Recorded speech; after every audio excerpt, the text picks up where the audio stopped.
जी hello दोस्तों, मैं हूं कमर चीमा। उम्मीद है आप लोग ठीक होंगे। दोस्तों, एक तरफ आईएमएफ पाकिस्तान को वार्न कर रहा है कि आपकी जो इकोनॉमी है वो एक इंतहाई मुश्किल कंडीशन में है। दूसरी तरफ भारत की जो लीडरशिप है, जिसमें डॉक्टर जयशंकर ने ये कहा है कि भारत चाहता है कि जो ग्लोबल लॉजिस्टिकल मैप है उसकी री इंजीनियरिंग की जाए। This is something, a challenge which India is doing to the Americans. ये एक ऐसा चैलेंज इंडिया अमेरिका को करना चाहता है, लेकिन अमेरिका की मदद से करना चाहता है। वो कैसे? For example, the Indians are saying, Dr. Jaishankar is saying that India, Middle East, Europe economic corridor, this is what we proposed at G20. India is already working on, it is almost done, international north-south transport corridor, starting from the St. Petersburg coming into India, Chabahar port, और जो इसकी वो है अभी ये जो थोड़े दिन पहले इंडिया डॉक्टर जयशंकर ने कहा that the Americans need not to take a narrow view of the situation. ठीक है जी। अभी जो एनुअल बिजनेस समिट से डॉक्टर जयशंकर बात कर रहे थे, it has brought up a complete mindset India का सामने आया है। और वो क्या माइंडसेट है?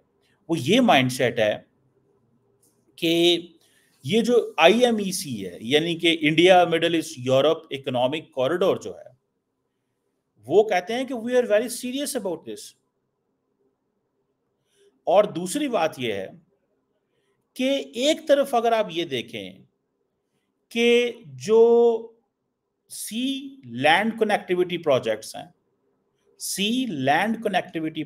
हैं, वेस्ट एशिया के साथ इंडिया चाहता है, साथ में यूरोप को भी कनेक्ट कर रहा है।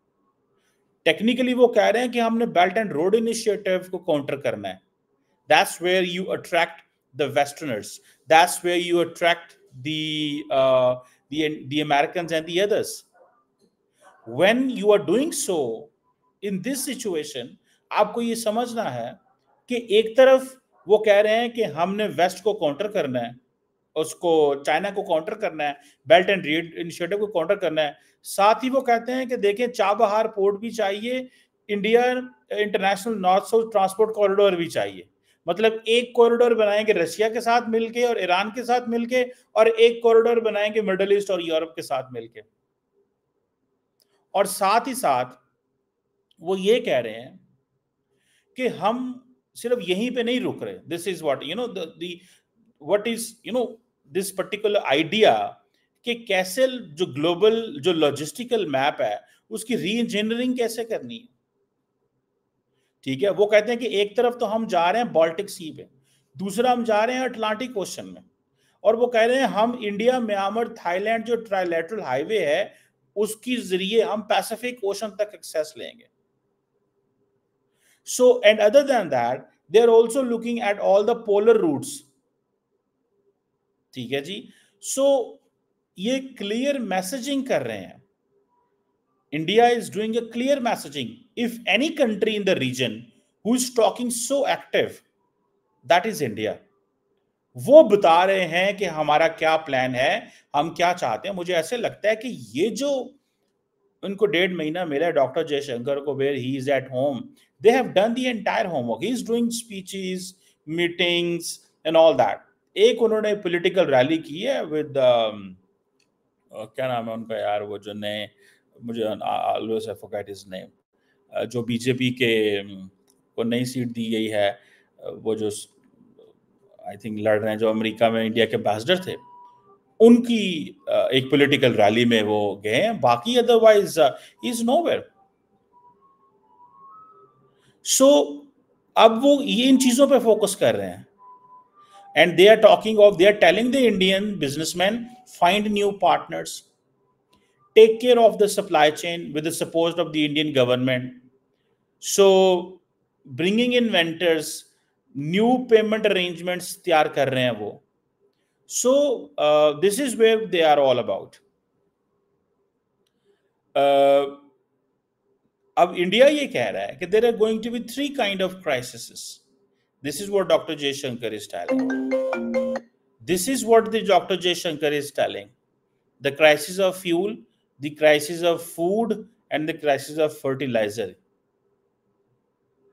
That's where they're looking. हम तो फ्यूल एंड फूड की हमें तो टेंशन ही नहीं है ना, हम तो हमें पता है कि हमने बाहर से लेना है। हमें तो आज IMF ने कह दिया है कि भाईजान खबरदार, हमें तो ये भी कहा जा रहा है कि आप जो है वो आपने जो चीज करनी है वो ये करनी है, आपने अपनी मर्जी से सोलर पैनल्स भी नहीं मुल्क में लगाने, अपनी मर्जी से सोलर पैनल भी मुल्क के अंदर नहीं लगाने, ये हमें वार्न किया जा रहा है। So the point is, the most important चीज जो मुझे नजर आ रही है वो ये है कि that's where they are talking, वो किस लेवल पे बात कर रहे हैं और हम किस लेवल पे बात कर रहे हैं। वो वेस्ट को चैलेंज करना चाह रहे हैं with the support of the West, with the support of the West. और वो ये कह रहे हैं कि अगले 5 से 10 सालों के अंदर जो डायरेक्शन है इंडिया की वो बदलने जा रही है। इंटरनली वो कहते हैं हमें ग्रोथ चाहिए, रिफॉर्म्स चाहिए, अच्छी गवर्नेंस चाहिए, फिस्कल डिसिप्लिन चाहिए, इंफ्रास्ट्रक्चर में प्रोग्रेस चाहिए, डिजिटाइजेशन पे फोकस करना है। They are focusing on all that. हम क्या कर रहे हैं घर में? Are we talking of rapid growth? No, because हमें IMF कह रहा है हम तो 1% पे ग्रो कर रहे हैं, 1.5% पे, 2% पे। Are we talking of reforms? भाई अभी तक तो ये जितने व्हाइट एलिफेंट्स हैं हम नहीं कर सकते। इंडिया वो अपनी रिफॉर्म्स की बात कर रहे हैं। उन्होंने कहा कि एयर इंडिया को बेचो, उन्होंने बेच के साइड पे कर दी। उन्होंने कहा भाई टाटा ले, जो मर्जी ले, हमें इस चीजों से कोई गर्ज नहीं है। And talking of improved governance, जो इंडिया फोकस कर रहा है वो कहता है घर में चीजें ठीक करेंगे तो बाहर से चीजें लेके आएंगे ना। वो कह रहे हैं कि हाँ जी गवर्नेंस इम्पोर्ट करनी है। हमारे तमाम ब्यूरोक्रेट्स का ध्यान जो है वो ये है कि कनाडा की नेशनैलिटियां कैसे लेनी है। हमारे ब्यूरोक्रेट्स कनाडा की नेशनैलिटी पे फोकस कर रहे हैं, ठीक है। और उनके जो ब्यूरोक्रेट्स हैं उनको तो जो मिलेगा मिलेगा ही, ठीक है। लेकिन हम घर में फिजिकल डिसिप्लिन की बात कर रहे हैं। हमारे पास तो किसी पॉलिटिकल पार्टी के पास फाइनेंस मिनिस्टर नहीं है, एक उधारे का फाइनेंस मिनिस्टर एक बैंक से लिया है, उसकी नेशनैलिटी थी हॉलैंड की, वो छुड़वा के तो उसे कहा यार प्लीज इधर आ जाओ। ये है सारी गेम। डिजिटाइजेशन का तो यहां पता ही कोई नहीं है कि डिजिटाइजेशन भी होती है। सो वो मेक इन इंडिया को बात कर रहे हैं और हम कुछ भी नहीं कर रहे, ठीक है जी। सो वो कह रहे हैं कि मैं I am really very impressed by all this mindset of this the leadership of India, कि भाई वो सारे के सारे टोटल जो ग्लोबल लॉजिस्टिकल मैप है उसी को चैलेंज कर दिया उस बंदे ने। उसने कहा इसके पीछे हटो भाई, we just can not rely on this forever. ये री इंजीनियरिंग करनी पड़ेगी, अगर हमने ना की तो हम पीछे रह जाएंगे। G20 में IMAC इंट्रोड्यूस कराया, ये थाईलैंड, म्यांमार, थाईलैंड, अब वो देखें म्यांमार में बड़े बुरे हालात हैं सारा कुछ, but they have kept because वो कहते हैं हमने पैसिफिक में यहां से जाना है। पोलर रूट्स की वो ऑलरेडी बात कर चुके हैं, आर्कटिक तक पहुंच रहे हैं। फ्यूल फूड एंड फर्टिलाइजर पे they are focusing so much. Fertiliser पे इसलिए फोकस कर रहे हैं बिकॉज वो कह रहे हैं सारी की सारी जो हम चीजें उगाएंगे मिडल ईस्ट में बेचेंगे। मैं अभी कतर से होके आ रहा हूँ एंड ट्रस्ट मी, वहां पे ऐसा ऐसा फ्रूट मिलता है जो कि सारा इंपोर्टेड है। तो भाई all that fruit has come from the fertiliser ना। वो सबसे अच्छा फ्रूट खाते हैं because they have the money. Those who grow they can not eat the fruit because it's expensive. तो फूड अलहदा है, चावल गंदम बाकी चीजें अलहदा है। अब वो समझते हैं कि एशिया के अंदर नई टेंशन आनी है बिकॉज ईरान एंड रशिया के जो मामलात हैं उसमें India is poking there. India is continuously poking and American are in tension. एक तरफ से जो क्या नाम है उसका, जो फ्रांस, वो ये कह रहा है कि भाई यूरोप जो है ना, इट इज मॉर्टल, खत्म हो सकता है अगर रिफॉर्म्स न की, ठीक है। वो तो अपनी रिफॉर्म्स कर रहे हैं, हम नहीं रिफॉर्म्स कर सकते। हमें तो रशिया वो कह रहा है कि चावल गंदे ना भेजा करो, नहीं तो बंद कर देंगे, क्योंकि हम गंदे चावल भेजते हैं उनको, अच्छे चावल नहीं भेजते। ये रिसेंटली मैं रिपोर्ट देख रहा था, वो कह रहे हैं गंदे चावल ना भेजा करो। हमारे यहाँ बड़ा चावल उगता है, लेकिन है ही गंदे, है ही। चोरी जब करनी हो तो फिर क्या है। अभी हम सऊदीज को, अमारातीज को कन्विंस कर रहे हैं कि यार आओ पैसा लगाओ यहाँ पे, business to business, government to government meetings हमने उनके साथ काफ़ी की हैं, काफ़ी मीटिंग्स की हैं हमने उनके साथ। लेकिन क्वेश्चन ये है कि ये जो जो जो जिसे कहते हैं ना ग्लोबल इकोनॉमी के अंदर तब्दीलियां आ रही हैं, उसमें हम कहाँ पे हैं। मैं इन तब्दीलियों को अगर अगर वो जिसे कहते हैं ना कि इंडियन बिजनेसमैन को, अच्छा मजे की बात है, आज मैं देख रहा था हमारे फॉरेन मिनिस्टर साहब डाट साहब क्या कह रहे हैं कि भाई इंडिया के साथ जो ट्रेड है वो सस्पेंड कर दिया क्योंकि हैवी ड्यूटीज हैं। एक तरफ 1.5 महीना पहले कहते हैं कि इंडिया के साथ कारोबार करना है, एक तरफ कहते हैं हैवी ड्यूटीज हैं। कंफ्यूज कॉम की कंफ्यूज लीडरशिप है। अगर लवी डवी हो इंडिया के साथ इंडिया के टर्म्स पे तो घर में बेइज्जती होती है, अगर लवी डवी हो इंडिया के साथ, वो कहते हैं ठीक है हम हमारी टर्म्स पे बात करो, हमारी टर्म्स एंड कंडीशन पे बात करो। ठीक है जी, 200% ड्यूटी इंडिया ने डाल दी है पाकिस्तान से चीजें इंपोर्ट करने की, और अगर नहीं करनी जाओ पाँच जाओ। ठीक है, ये हमारी एक सेनेटर साहब हैं, आई थिंक MNA है, Sharmila Farooqui. She asked a question in the parliament कि क्या चैलेंजेस हैं पाकिस्तान की चीज़ों करने में, इंडिया के साथ ट्रेड नॉर्मल है। उन्होंने कहा जी 200% ड्यूटी है। ठीक है, सो वो बात ही नहीं सुनते।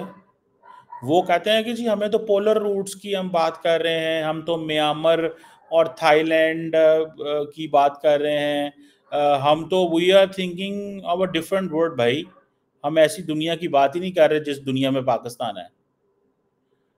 हम म्यांमार थाईलैंड ट्राइलेटरल हाईवे की बात कर रहे हैं, हम बात कर रहे हैं पोलर रूट्स की, हम बात कर रहे हैं कि री इंजीनियरिंग कैसे करनी है। अपने बिजनेसमैन को कन्विंस कर रहे हैं, और हमारा बिजनेसमैन कह रहे हैं, हमारा डार साहब कह रहे हैं उन्होंने 200% ड्यूटी लाती है, हम तो कहीं जा ही नहीं सकते, सॉरी। वो कश्मीर कश्मीर, हमने कश्मीर को इतना बेचा, इतना बेचा, इतना बेचा, वो बिल्कुल ही साढ़े गले पे आ गया। वो जो इधर हमारे कश्मीरी भाई हैं वो भी तंग आ गए हैं, वो कह रहे हैं जिनकी जो हम हमारे साथ क्या करते रहे हो। बट ये भी चीज़ है कि बहुत सारे लोग ये समझते हैं कि हमारे पास कोई चॉइस नहीं थी, क्योंकि इंडिया हमें बड़ा टफ टाइम देता है, इंडिया हमें अपनी टर्म्स पे डिक्टेट कराना चाहता है, इंडिया हमें कहता है कि वो करो जो हम कहते हैं। इंडिया कहता है कि be like Nepal, be like Maldives, be like Bangladesh. Pakistan कहता है नहीं, पैरिटी, बराबरी। वो कहते हैं नहीं, बराबरी नहीं, आप बराबरी वाले रहे नहीं हैं, आए हमसे बात करें, लेकिन और स्टाइल में बात होगी। अब आपसे आपसे और स्टाइल में बात होगी। जब देखे ना IMF हमें ये कह रहा हो there is a down side risk है, वो बड़ा हाई है, तो आप मुझे ये बताएं मैं क्या उसमें क्या होगा फिर। जब ये IMF कहेगा कि आप बड़ा हाई रिस्क है आपकी इकोनॉमी में, तो क्या होगा, कौन आएगा यहाँ पे। वो तो रिफॉर्म्स की बात कर रहे हैं, हम किधर खड़े हुए हैं। सो वो फोकस उन्होंने कंप्लीट फोकस कर दिया मैन्युफैक्चरिंग की तरफ, एंड मैन्युफैक्चरिंग से इकोनॉमिक ग्रोथ आएगी। सो टेक्नोलॉजी के ऊपर फोकस कर रहे हैं एंड पैसे के ऊपर फोकस कर रहे हैं। टेक्नोलॉजी बाहर से लेके आओ एंड पैसा जनरेट करो। ठीक है जी, इसीलिए वो अपनी एक्सपोर्ट वगैरह भी बेहतर कर रहे हैं और चीज़ों को लगे हुए हैं, अपनी एम्बेसीज को प्रॉपर इस्तेमाल कर रहे हैं, उनसे फ़ायदे ले रहे हैं। देखिए दो सिंपल सी बात है ना, एम्बेसीज में डिप्लोमेट्स जो हैं वो अपने बच्चे सेट कर रहे हैं बाहर कि साढ़े बच्चे जड़े ने बाहर सेट हो जान, या कि वो कह रहे हैं कि भाई ठीक है, या कोशिशें कर रहे हैं कि किसी तरीके बस अपनी सर्विस कंप्लीट कर ले, वापस ना आया जाए, थे कोई हाल नहीं जाए। बच्चों को कहते हैं ठीक है आपने पूरी ज़िंदगी हमारे साथ ट्रैवल किया, सारी बात उनकी जॉब है, वर्क है, वो करनी है। लेकिन जब हुकूमती लोग खुद सारा टाइम इस चीज में सोच रहे हो कि हमने बाहर कैसे निकलना है यहाँ से और हमने करना क्या है, तो लोग बाहर की दुनिया को कैसे कहें यहाँ पे आके पैसे लगाओ। अभी ये जो दुबई क्या डिस्कवर्ड वो हुई है, जो आई है, क्या नाम है, रिपोर्ट आई है, इतने पाकिस्तानियों की है, और वो जो पाकिस्तानी है वो क्या कह रहे हैं, कहते हैं हाँ हमारी हैं, हमने पैसा, हमारी प्रॉपर्टीज हमने डिक्लेयर की हैं, हमारे टैक्स रिटर्न में है, सो व्हाट, क्या हो गया फिर। This is what they are saying, this is what they are saying, वो ये कह रहे हैं क्या फर्क पड़ेगा, जो करना कर लो। क्या हमारी हुकूमत उनसे पूछ सकती है कि ये पैसा कैसे किया, ओ छोड़ो पर, हम तो खुद सारे जो है ना वो ये चीजें कर रहे हैं। सो ये जो चाबहार पोर्ट वाली बात है, आईमैक वाली बात है, और ये जो ये सारी डिस्कशन जो है, इसमें आप देखिएगा कि इंडिया जो है उसकी जो नेक्स्ट डेस्टिनेशन है वो यही है, और वो कह रहे हैं कि इंडिया को we have to make India the centre of the world. और ये आप देखिए from Atlantic to the Baltic and to the Pacific, एक तरफ पैसिफिक है, नॉर्थ साउथ ट्रांसपोर्ट कॉरिडोर के जरिए वो आर्कटिक तक पहुंचेंगे, आईमैक के जरिए वो अंटार्कटिक तक पहुंचेंगे, और हम इधर ये बात करेंगे कि इमरान खान को जेल में कितनी देर रखना है और कैसे रखना है, नवाज शरीफ को बाहर निकाल दो। ये बदतमीज है, ये बोलता है हर बंदा, वो जिसे कहते हैं ना अपना उल्लू सीधा कर रहा है, टेक्नोलॉजी की क्या वैल्यू है, चीज़ें कैसे, निज़ाम कैसे चलना है, किसी को कोई परवाह नहीं है। सो इंडिया जो है वो एक और डायरेक्शन लाइन लेंथ पे काम कर रहा है, और दे दे दे उन्होंने, जो नरेंद्र मोदी ने अगले दिन कहा है ना कि मैंने इंडिया को पाकिस्तान के बगैर चलाने का फैसला कर लिया, बस दैट्स इट, आगे नहीं बात होगी, हमने आगे बात नहीं करनी, इससे आगे बात नहीं चलेगी, इंडिया चलेगा बगैर पाकिस्तान के, दैट्स इट, और इसके अलावा हमारे पास कुछ भी नहीं है। और हम क्या कह रहे हैं कि हम पार्टनर्स ढूंढ रहे हैं, मिडिल ईस्ट वाले पार्टनर्स भी अभी तक वो वैसे नहीं आ रहे जिससे उनको आना चाहिए, लगे हुए हैं, आएंगे सही जरूर, पैसा आएगा पाकिस्तान में, लेकिन ये क्या हुआ, भाग भाग के एक बंदे को लेके आए, आके दिखाया, उसके ऊपर इन्वेस्ट किया, पहले चीनियों के ऊपर किया, अभी इनके लिए जो चीनियों के 10 साल थे उसमें देखें क्या हमने गुल खिलाए हैं। सो वो एक जो जेन्युइन एनवायरनमेंट है ना वो नहीं बन पा रहा, और वो जो जेन्युइन एनवायरनमेंट इसलिए नहीं बन पा रहा कि भाई जो ऑलरेडी इन्वेस्टमेंट्स आई हैं उनका क्या करना है, उन ऑलरेडी जो इन्वेस्टमेंट्स हैं उनका क्या करना है, उन इन्वेस्टमेंट्स का क्या बना है कि आज आप फैसला कर रहे हैं कि ग्वादर को जो है ना बाढ़ लगा के कॉर्डन ऑफ कर दे ताकि वो आ ना सके, ग्वादर को बाढ़ लगा दें, एक ही आपने प्रोडक्ट सिक्योरिटाइजेशन, हमारी सिक्योरिटाइजेशन से जान ही नहीं छूट रही, हम सिक्योरिटी स्टेट बने, इतने सिक्योरिटी स्टेट बने, इतना बने, इतना बने, इतना बने कि अब तो सिक्योरिटी हर जगह पे अंदर ही, सिक्योरिटी सिक्योरिटी है, जिस चीज़ से नफरत है। हमारी यूनिवर्सिटी जहाँ पे मैं पढ़ता था खुली हुआ करती थी, कोई उसके दरवाजे ही नहीं हुआ करते थे, अब वहाँ दीवारें इतनी इतनी बड़ी लगा दी हैं, दहशतगर्द आ जाएंगे, ये हो जाएगा, वो हो जाएगा, यकीन करके माने दुख होता है इन चीज़ों से। यूनिवर्सिटियाँ, यानी पर्टिकुलरली जहाँ पे मैं पढ़ा हूँ, सबसे दुनिया की में जो पाकिस्तान की सबसे अच्छी यूनिवर्सिटी है, लेकिन बाड़ें लगा दी हैं, दीवारें बना दी हैं, अंदर नहीं जा सकते, टाइमिंग है, पहले होता था खुली होती थी, अच्छा माहौल होता था, ये सिक्योरिटाइजेशन हमें खा गई, ये मुजाहिद और मुजाहिदीन और ये सारा कुछ हमें खा गया ना हमारे, और ये जो मजहबी एंगल से चीज़ों को चलाना ये भी हमें खा गया, ये सारी की सारी चीज़ों ने हमारा तमाशा बना दिया। ट्रस्ट में कि हम अब दुनिया के सामने जाते हैं तो हमें समझ नहीं आती कि हमने क्या करना है, आई डोंट नो, मुझे नहीं पता क्या करना है और क्या नहीं करना। आई होप कि हम, दैट्स वाई एक तरफ मैं इस चीज़ पे बड़ा फर्म हूँ कि इंडिया के साथ we have to talk in a position of strength, but at the same time ये जो आई मैक है, we have friends in Middle East who can help us to be part of it, जो India middle east economic जो Europe corridor है, गुजरना तो यहीं से है ना, हमारे पास से ग्वादर से ही बोलना, कराची पोर्ट से गुजरना है ना, कोई डिफरेंस तो नहीं है। तो why not have Pakistan, India Pakistan middle east economic corridor, India Pakistan middle east Europe economic corridor, या इंडो पाक middle east Europe economic corridor, something like this. There is a probability of that. There is a probability of everything. India will resist it. रोकेगा? नहीं नहीं नहीं, ये मुमकिन नहीं है। But if you have good friends, अगर आपके अच्छे दोस्त हों, those who plan for you, those who look for you, there is a possibility of everything. यहाँ पे मेरा ख्याल है अरब जो ममालिक हैं उनका फ़ायदा उठाना चाहिए।